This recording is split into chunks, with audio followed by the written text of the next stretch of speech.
नमस्ते। हम आप सबको विवाह गीत सुनाएंगे। पापा आंगन बीच अमवा क पेड़वा हो, अमवा करेला झका झोर हो।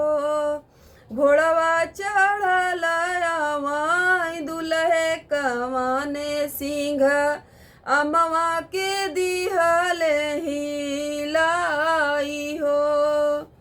घर में से निकरली बेटी हो कवानी देई, काहे दिहलया मावा हिलाई हो। सुन सुन हे धाना हमारी अरझिया हो, अमवाई हुए हमार। आधा आधाई अमवा धनिया तोहराई हुए, अरे आधाई पड़ल बहामार। सुन सुन हे प्रभु हमारी अरझिया हो, तनी देता ये तना बताई हो। जही दीन तोहरा पापा दिल कन्या दनवा हो, ओही दीन भैलू तू हमार हो।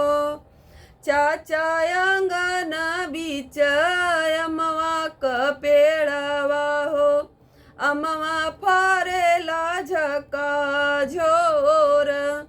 घोड़वा चढ़ल आवाई दुल्हे कवाने सिंह, अमवा जे दिहले हिलाई।